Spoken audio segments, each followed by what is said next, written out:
join later. Okay, so thank you very much, everyone, for joining these sessions that we are having today. We have a special guest today that he taking his time of the busy agenda. So let me start with introducing Mohammad Mohsin Asim. He is the Chief Strategist and Advisory Officer at Starians Advisors. Starians Advisor is a boutique consultancy providing digital solutions and PMO setup, governance models, and contextualized TOM design. He is a practitioner with 21 plus years of experience working in PMOs. He specializes specifically in PMO maturities and strategies to execution models. Something else about Muhammad is he's well known for his work on ethical AI and how PMOs and P3M interpret and design in complex and uncertain environments. With that being said, Mr. Muhammad, the floor is yours. Thank you so much, Dr. Tony. I will share my screen. I will ask everyone if you can see my screen. If you can please allow the sharing feature. Yeah. Okay, so I will share my screen now. Please do Something that I confirm. will say that if you have any questions, you can ask, we go, or you can place your questions in the chat. Yes, okay. Okay. Yes, I can see your screen, Hussein. Yeah. Thank you, Khalid. Just a quick introduction. Thank you everyone for joining in today. And thank you, Dr. Tony, for inviting me for this podcast. I would try to impart the best possible practitioner level knowledge that I have gained over the last years in PMOs and recently on ethical AI adoption. A quick introduction about me. I'm the Chief Strategy and Advisory Officer at Etharian Advisors. We are a boutique consultancy specializing in digital solutions and PMO performance and PMO fractional services. And we strive our best to bring in clarity and strategy and measurable impact to organizations that we work with. We blend all of our work with ethical AI principles and ethical AI adoption across the solutions and advisory work that we do. This is just an introduction slide to share everyone. If you would like to scan this QR code, this is the recent work that we have been working on. It's on PMO maturity and complexity series. So we have been writing a lot about it and we're publishing it on our newsletter. So it's a multi-part series on understanding how PMOs navigate their way in complex environments. So before I begin, I'll give you some basic definitions that I'll be using in this podcast. So first of all, complexity. Complexity in our understanding is a situation where outcomes cannot be predicted in advance because the environment changes while you are acting. So recently, because of the AI disruption, we have seen a lot of PMOs and organizations move into complex environments of work. PMO interpretation is a very valuable definition as well to explain. PMO interpretation is actually the ability to understand what the business is asking for, not just what's written in the plan to deliver. So it's basically the maturity of the PMO and their understanding of the work that they are delivering, and for them to be able to question the work that they are delivering to make it as simple and as achievable as possible. Ethical AI is another definition that you will find across this presentation. Ethical AI is the use of AI in a way that protects human judgment, ensures accountability, remains with people, and avoids harm when decisions are made under uncertainty. And the definition that we have adopted for ethical AI adoption for PMOs, it is the disciplined use of AI to support decision-making in complex environments where PMO retains responsibility for interpretation of business intent contextualizing AI outputs according to the business context that they are working in, and ensuring that the accountability and judgment remains human as conditions evolve. So, as we see now, a lot of AI adoption is taking place at the work environment, but once again, the accountability and the responsibility remains with the professionals who are adopting AI. So in practice, it means AI accelerates insights while the PMO protects clarity, sense making, and ethical responsibility when outcomes cannot be predicted in advance. So as I proceed with the slides, you will find these keywords used in the presentation. So why do PMOs struggle when the work becomes complex? It's a simple explanation here. PMOs rarely fail because of weak tools, because all of us, we are equipped with the latest PPM and SPM tools which are available in the market. We are all heavy users of it, but we do not fail because of weak tools. PMOs fail because the interpretation weakens as the complexity rises. So the more important definition would be that PMOs have to understand when they have entered complexity. So this is what I'll be focusing on in the coming slides, because we have a lot of sources of information. We have teams that we're working with, we have executives, we have stakeholders, plus now we have the added disruption of AI, where the information has become free to PMOs and they have to make sense out of it. So, how do we do that? I'll be covering in this session today. So far, is everyone able to hear me really well in this session? Uh,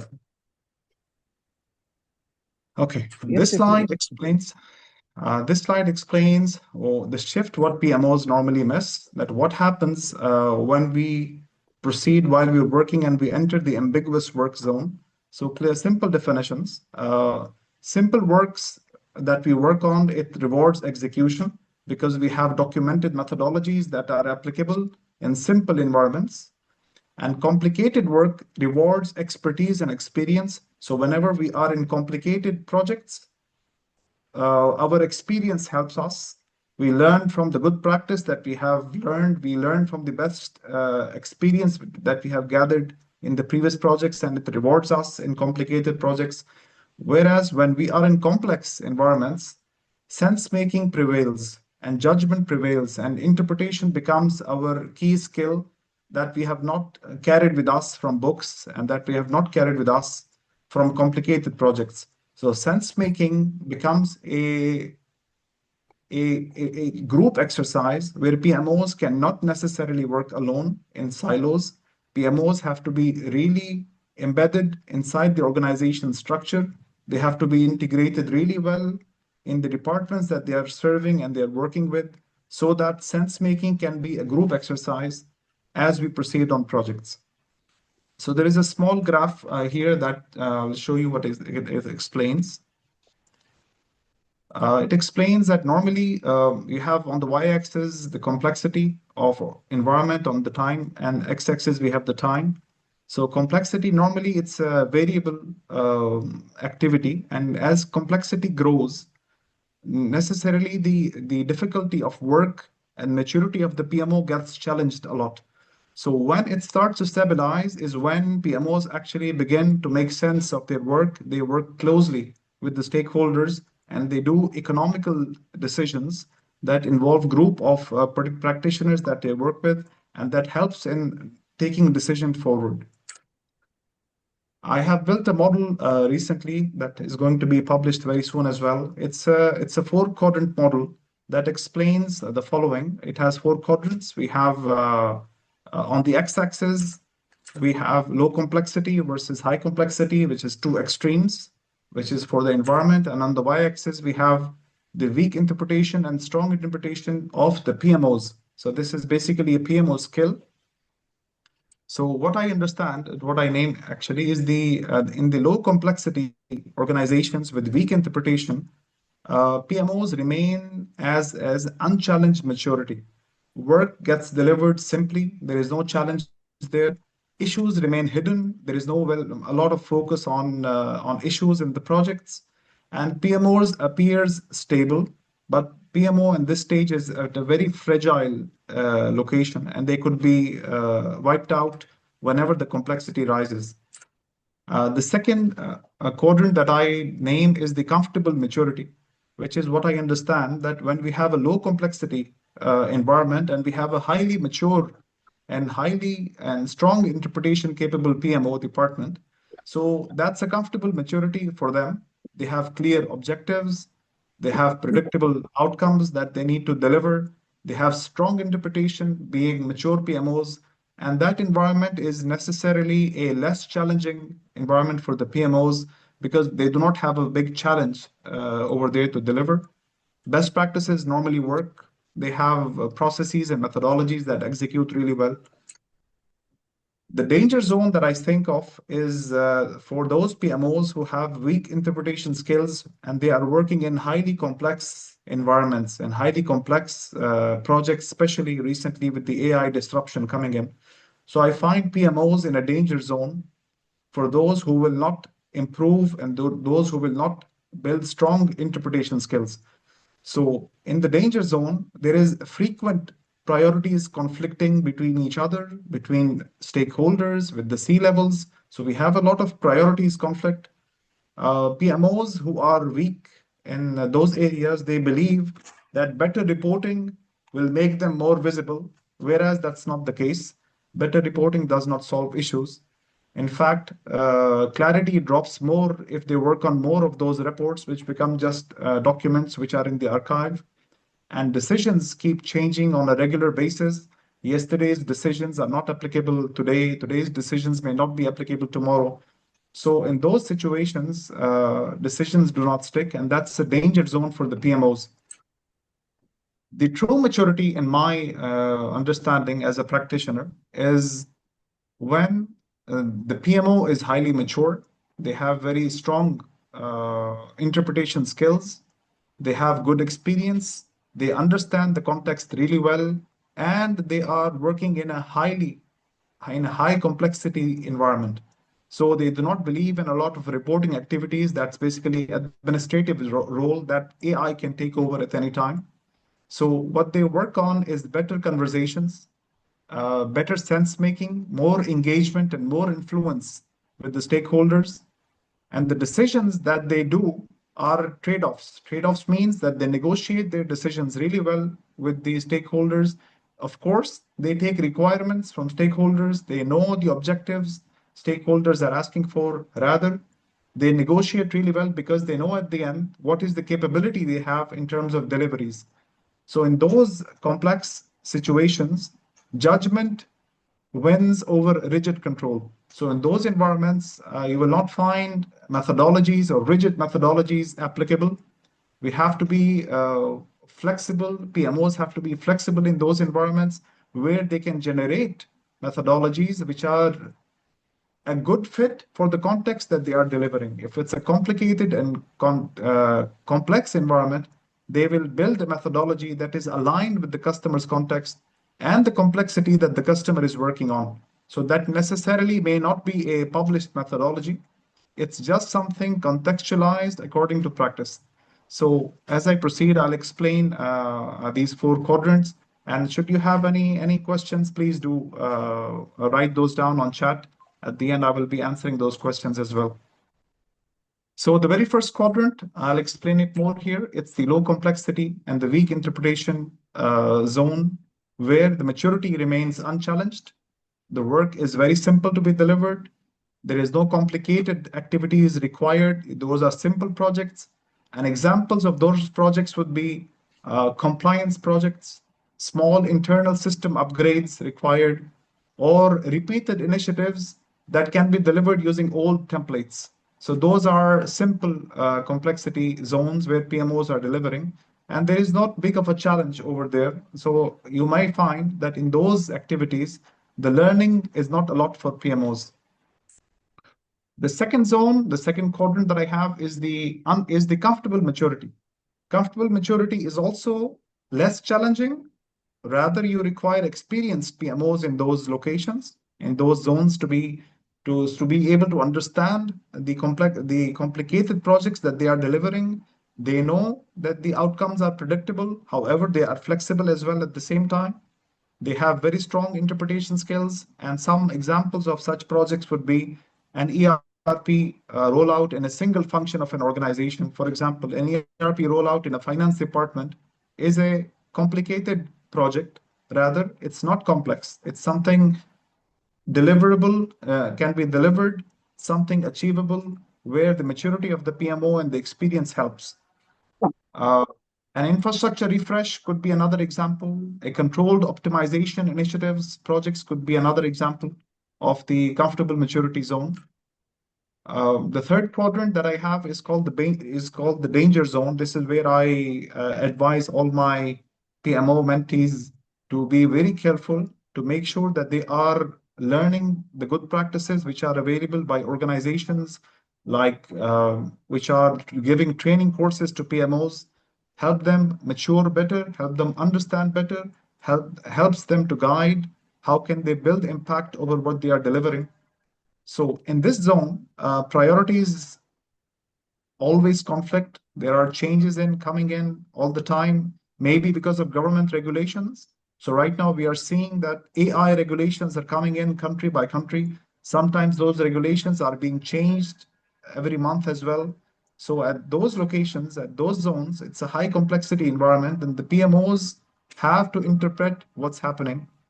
So some examples of those zones are the enterprise digital transformation projects that happen across the organization, multi-agency programs which involve multiple parties and multiple organizations, and any project right now that is AI driven coming in from country regulations, I would find those in high complexity areas because the outcomes are not yet really well understood. It's an emerging practice. This is something that PMOs have to learn as they go. They have to do safe experimentation and proceed with that. The fourth quadrant that I have, it's the true maturity in my definition. This is where PMOs have strong interpretation and they have very high complex environments. They do not work on reports. They necessarily use AI to do everything that's PMO related. That is reports generation, meetings archiving, documents generation. All of that could be done with AI. And whereas the PMOs spend much time with stakeholders in influencing stakeholders, better conversations, making it as a practice to have judgments done as a consortium of stakeholders rather than a single owner as a PMO director. So the PMO director becomes a hand-holding partner to the organizations, departments that they work with.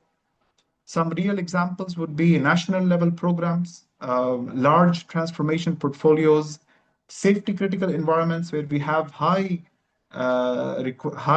care for human life. Those are complex environments that require very strong interpretation because they are dealing with human life. So these are basically the explanation of the four quadrants that we have. I have a slide here that explains that when do PMOs realize that they are in complexity. So how would I know? Normally, PMOs are confused in which zone are they working? Are they in simple projects, complicated projects, complex projects, or any other?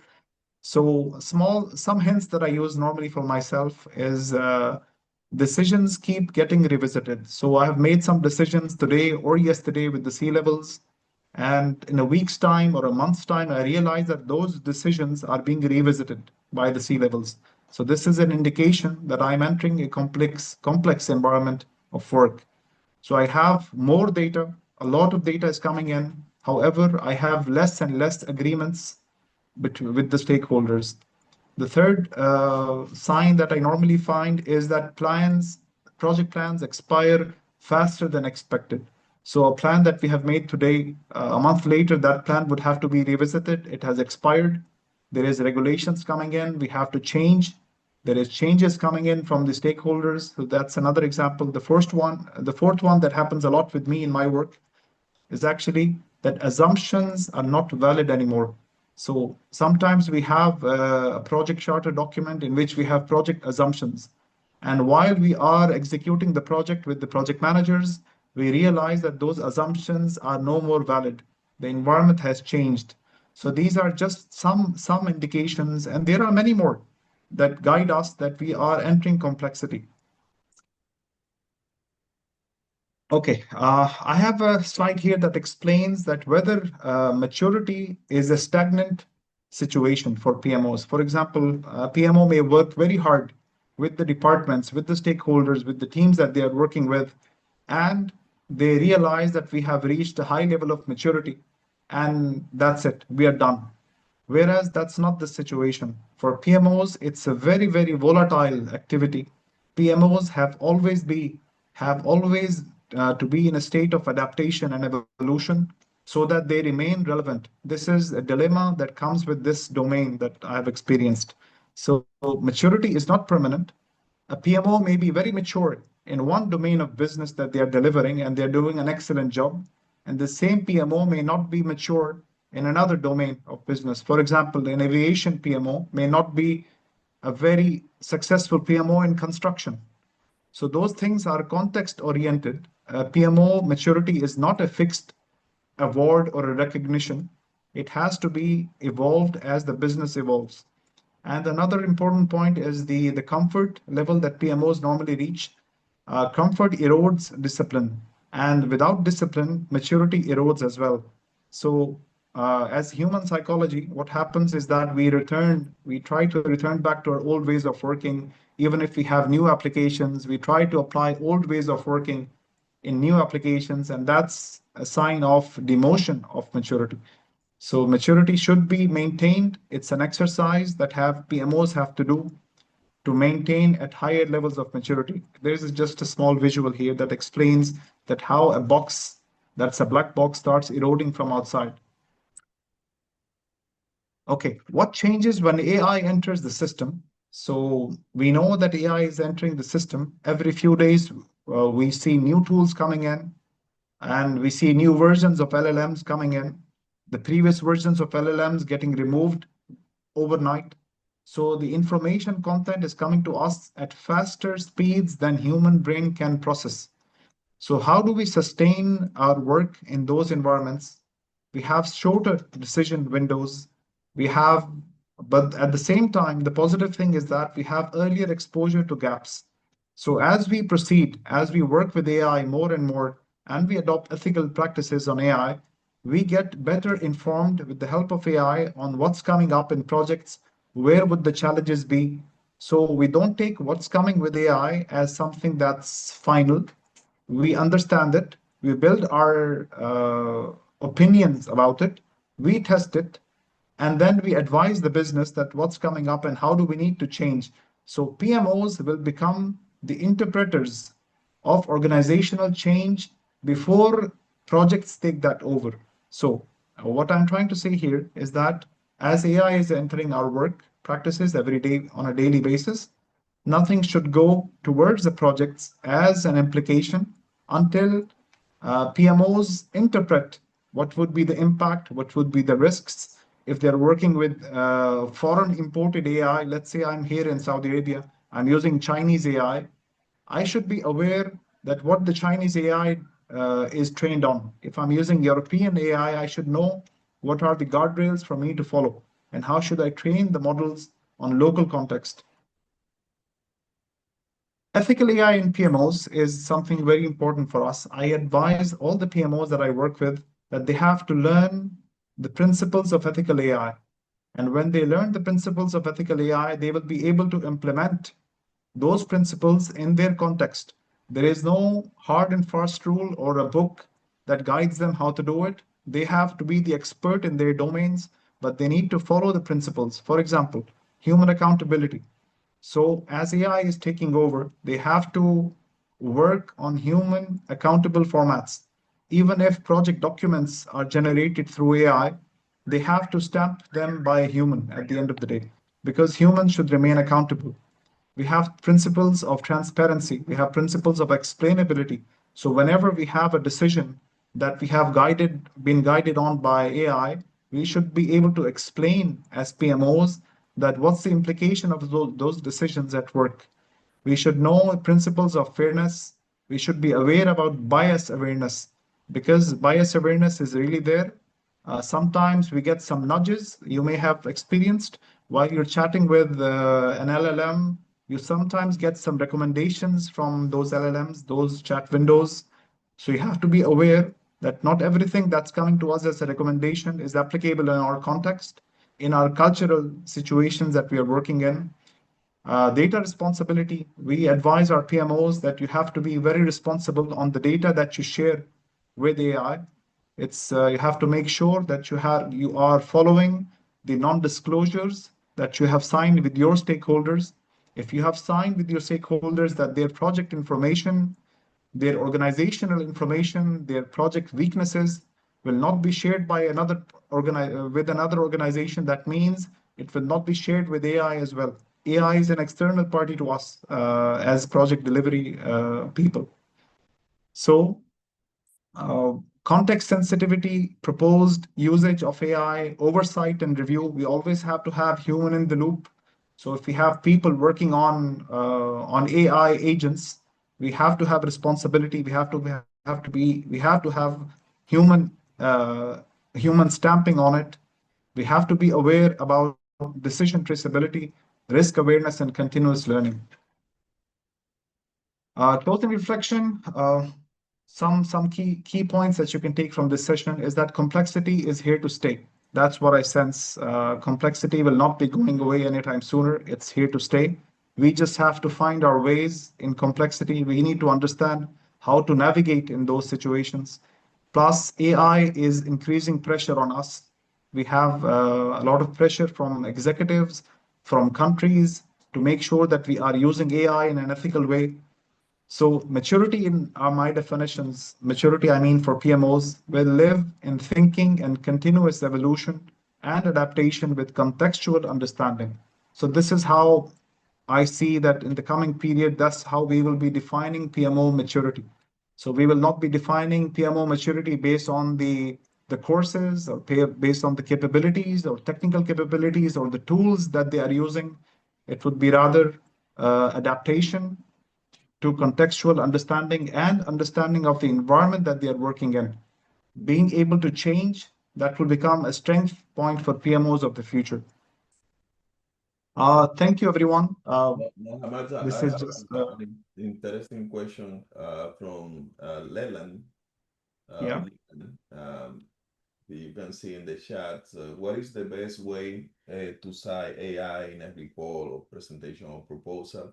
And the other question is, will you call out where AI contributes versus where the individual contributed? Uh, can you repeat the questions, please? I'm not sure if I will look at the questions myself. I will just go to But the chat window. yeah, Let me read the questions and I will answer everyone. yeah. So, what's the best way to cite uh, giving credit to AI versus me writing or contributing? No, this is one of the best practices in ethical AI adoption. So, for example, I am using AI to generate a document.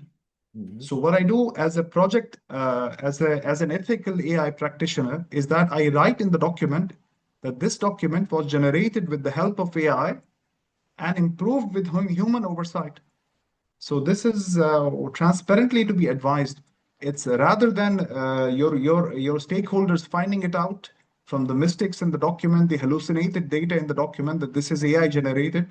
It's the right way to disclose it from the very beginning and review whatever is coming as an output from AI.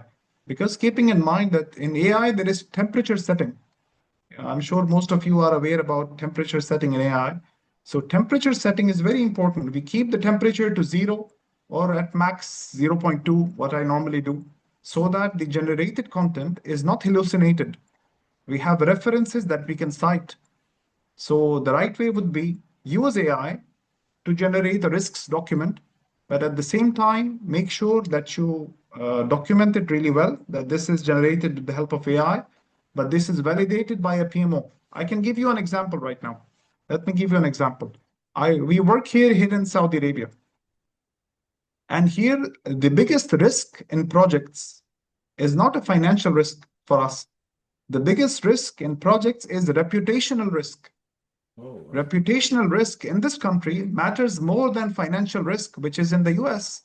Oh, So if I am working on an American LLM or a Western LLM and generating a risks document or risks register as a PMO, I will be getting standard financial risks.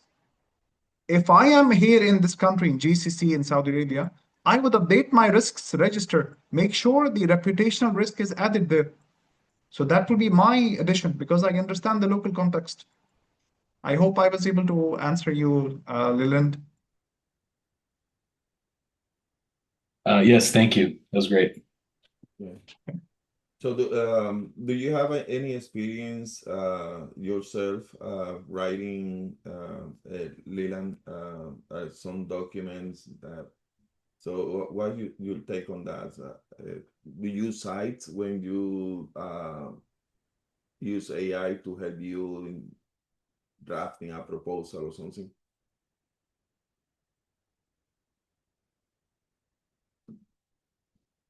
Leland, are you there?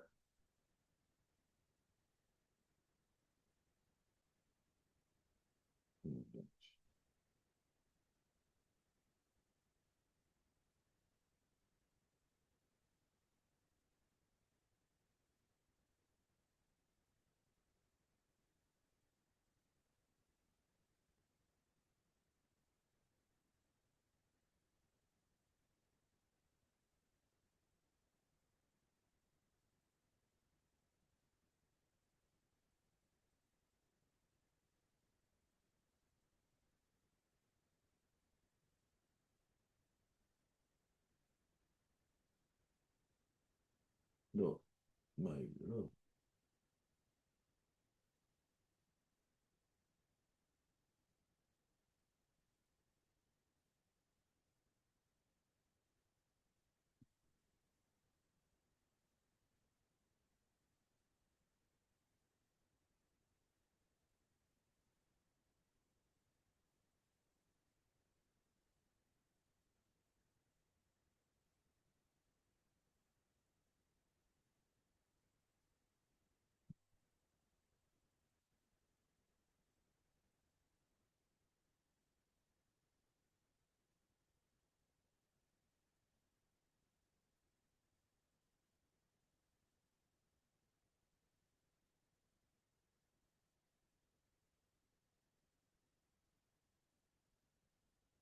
Oh,